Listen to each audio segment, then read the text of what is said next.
What is up, my felonious YouTube brethren? My camera is fixing to fall over because this weather is retarded.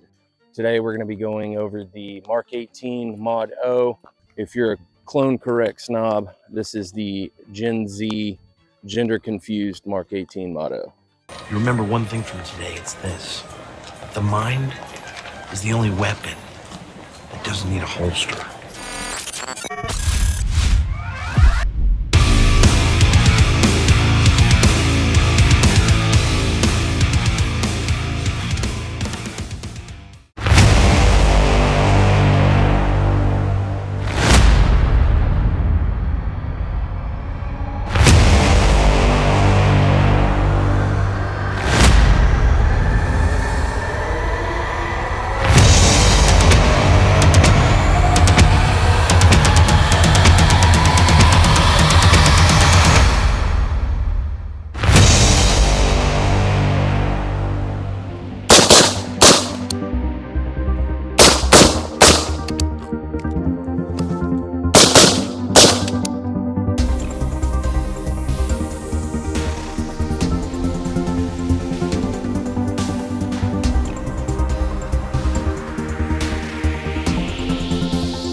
Big shout out to Dove Mounts. They are a huge supporter of the channel. Guys, if you're wanting to upgrade your pistol to become optics ready, but still keep your iron sights, they're the guys to look up. I can't tell you where to go, but if you give them a Google, you can find them. Go check them out. They have awesome prices. Their stuff is like absolute retarded chimpanzee strong. So you know that's basically a superhero. Go check them out and use discount code Goliath10 at checkout for 10% off, guys. So if you guys have been around the channel for long enough, you know that primarily prefer longer barrels, 14.5 and longer. They just ballistically, they do a whole lot more efficiently than shorter stuff. Not to say that shorter length barrels don't have their place, but their place is very niche. So here in the deep part of the piney woods of East Texas, line of sight is very rarely over, I would say 200 yards, unless you're on a high line wire spot or literally shooting on a highway. What we would call disadvantages of a shorter barrel are not going to be as detrimental as if we were in a more open environment where ranges were increased out to 300 plus. But it is important that as your environment and situation change, you need to know how that's going to affect your equipment. So today we're going to do just a little bit of shooting, getting this thing dialed in. And here in a little bit, we'll go over the details and specs of this, what I got on it, and the shootability of it. All right, so, oh, there's that squirrel right there. You want me to smoke it?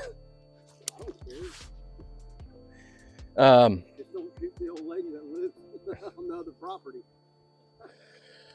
So where the Mark 18 SBRs 10.3s, he's on the top of the berm now. He's kind of asking for it. Now he's on that tree. Where the short barreled rifle platform really excels at mainly is the maneuverability, moving this thing in and out of space like we talked about earlier, enclosed confined spaces, vehicles, stuff like that. But right now we're going to take a couple of shots and just go over the overall shootability of it, the recoil impulse, and see if it's really gassy or not. If my tripod stable... Who does that? If my tripod stabilizer can give me a really cool beep.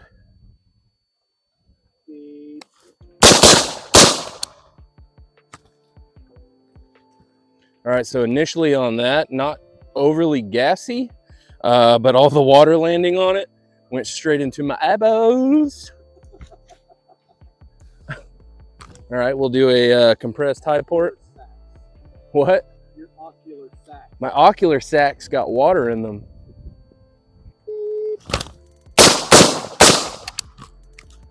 Not bad, not bad.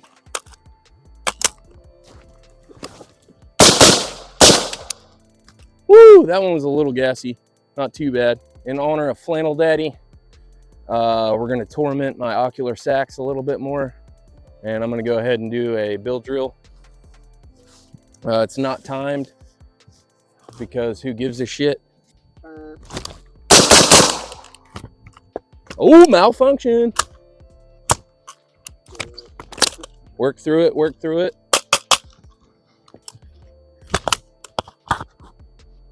That's an interesting one.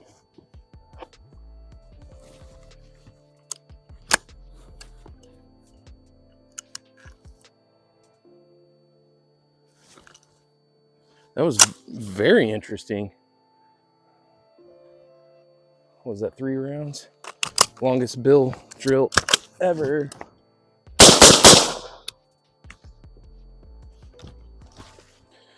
All right, so we had a malfunction in that. I'm gonna leave it in there. We worked through it. It looked like a failure to extract, which caused a double feed. Kind of weird. Weird.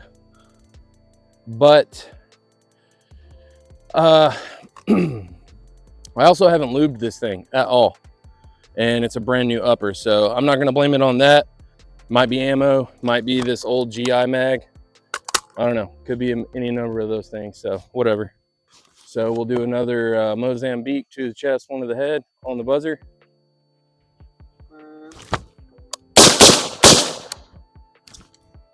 Not bad, not bad. All right, so we're here at 50 now. Earlier, we were at 25. Okay, so second malfunction. This is another stovepipe double feed or failure to extract. Now, I will say, disclaimer for this. This was an issue that I was made aware about several weeks ago. I have to replace the gas rings on my bolt. So that could potentially be it. Needs more lube.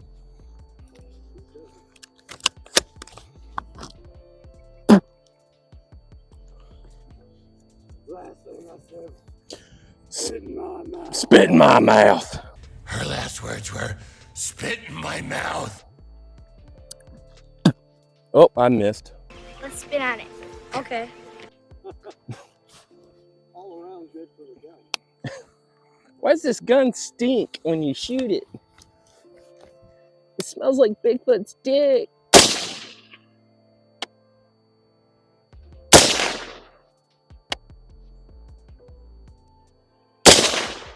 No issues there after I spit on it.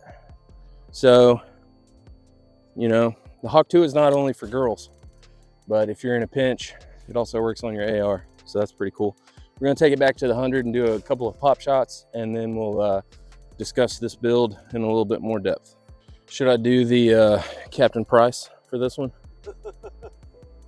Soap! All right, so we're at 100, and because of the terrain, I can't really go prone. We put our target down pretty low. So at 100 yards, we're shooting at a 7-inch square plate. I'm gonna do it standing unsupported, but I hit it earlier.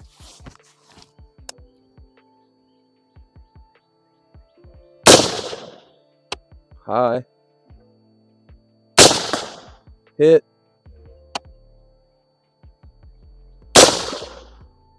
Just to the right.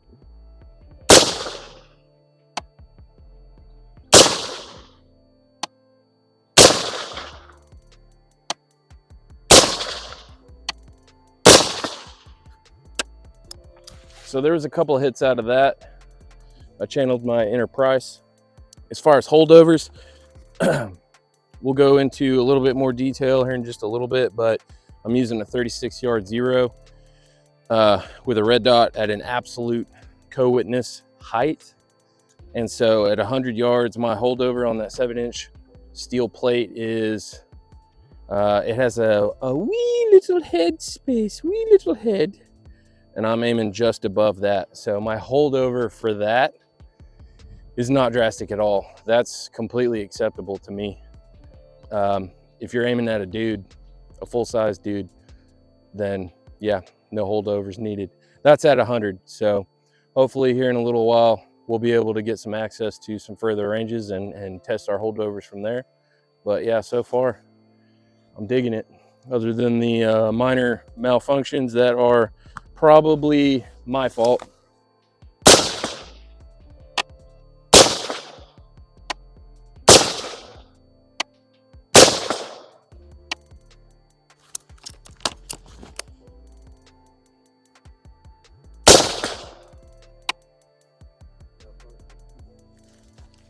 Oh, so here we are again. That's the third one. Like I said before, coming out here, I knew that my gas rings were pretty much hored out. So I'm gonna chalk it up to that. And I didn't lube it. So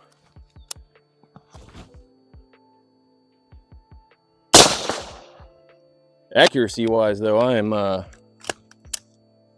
completely happy with that. So we're back from the range and we're gonna go over some pros and cons of the setup as well as all the bells and whistles that I have on it.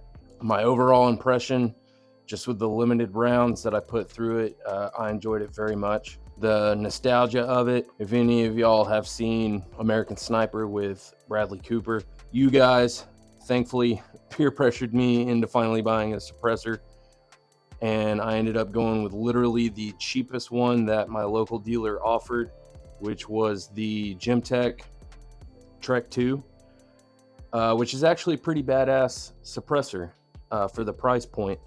It's a 5.5-inch suppressor. It's rated for full auto all the way down to a 10.3 barrel. It's a direct thread. I prefer direct threads over the QD stuff. With direct threads, you don't lose as much baffle space, and they're typically lighter. So that's kind of why I went with that, and they're cheaper.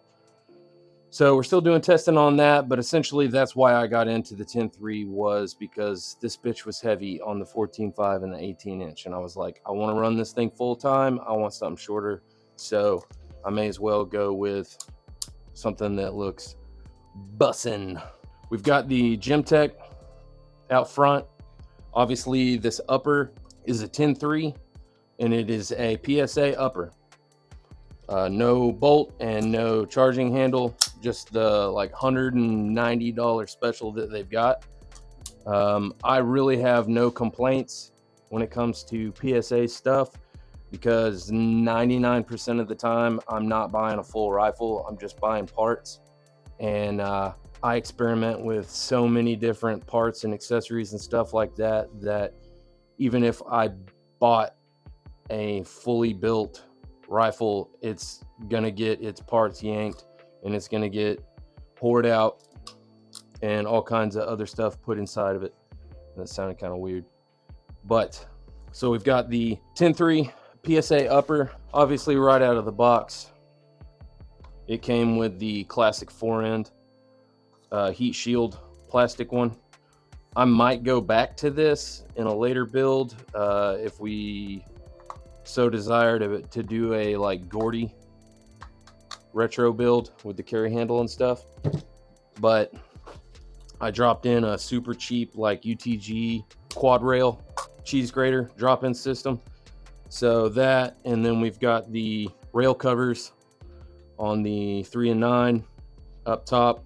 I've got a pressure pad to my white light that I have mounted at the 6 o'clock position on the rails.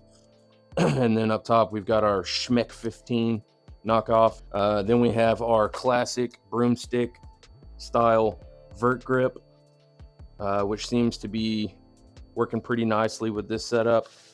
And then optics wise, we're using the, I had a Sightmark, what is this one? Wolverine laying around with an absolute co-witness mount. So I threw that on there. I've actually had little to no issues with the Wolverine series. It's one of their cheapest red dots, but it's probably one of their best red dots just because it's the simplest. with what's going on inside of it. And then it has the rubber overmold, so it's like super rugged. 2 MOA red dots, so no issues there with that. I did have the G33 magnifier out back. I took that off to shave a little bit of weight. Since the range, you can see I swapped out my stock, went with something a little smaller. And then the normal accoutrement, Magpul, furniture, all that stuff there. So pretty lightweight, extremely maneuverable. You guys know that I like high-rise optics, so for me to come down to an absolute co-witness was kind of I felt dirty for a little bit. But the fact that we have the A2 front sight post co-witness through it, it made zeroing it 1,000 times easier. But because this is so much smaller than all the rest of the rifles that we're used to using, getting that like super tall quick heads up and not getting your peripheral sucked out from your gun being in the way, it really wasn't an issue there. So I'm not mad at this setup. Like we said earlier in the video, I have it set up at a 36-yard zero.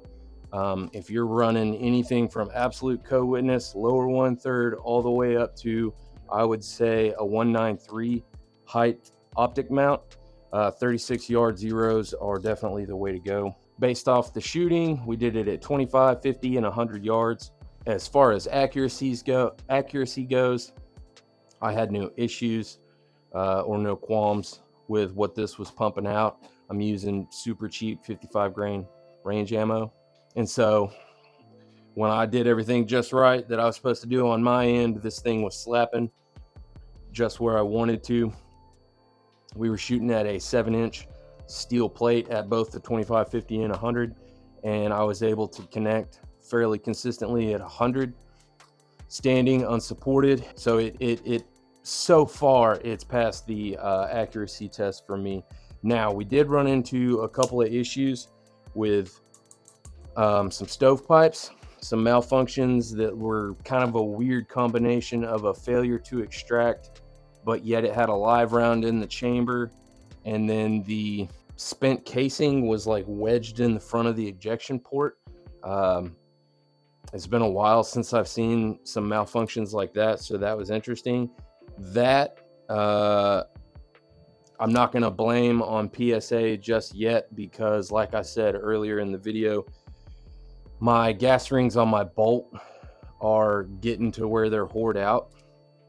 And so that, plus the combination of zero lube I had on the gun, plus the combination of using a shitty old ass GI magazine just for the aesthetics of it, for me personally, that's too many variables to just blame it on the upper. It's going to get a good cleaning. We're going to lube it up real good next time we go out, and I'm going to be using different magazines, and we'll see if it has any malfunctions from there. But other than just being nostalgic and badass looking, that's pretty much the only reason why I wanted to do this video. But like I said, short barrel rifles, although they cannot provide the same amount of bean power that longer barrels can, they don't have as much horsepower, they still very much hold their own weight when it comes to different environments. And like I said, over here in East Texas, it's the piney woods. Very rarely do we get a line of sight that is past 200 to 300 yards, which is essentially the, ideal max effective range for this barrel length with the appropriate holds and whatnot. So I wasn't worried about misappropriating my equipment and shortchanging myself there. So for this environment, this is an extremely applicable weapon system for this environment. So I was very pleased.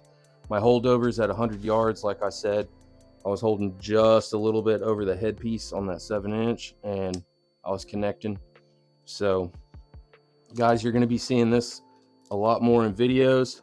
Definitely drop down below and let me know what you think, if it looks cool, if it looks gay, whatever. I enjoyed shooting it. It's definitely going to get dressed up in a bazillion different ways because I like to tinker and fidget with stuff. But y'all let me know what you think down below. And if you guys out there are also rocking 10.3s and stuff, let me know if you've had any problems, kind of like mine. And let me know the furthest that you stretched it to. That's one thing that I'm extremely interested in, is just how far we can get these things to stretch out to consistently and with what optic setups and stuff like that. So guys, as always, I appreciate you stopping by. Don't forget, like, subscribe, share it with your homies, all that good stuff. And remember, DTW, always push back.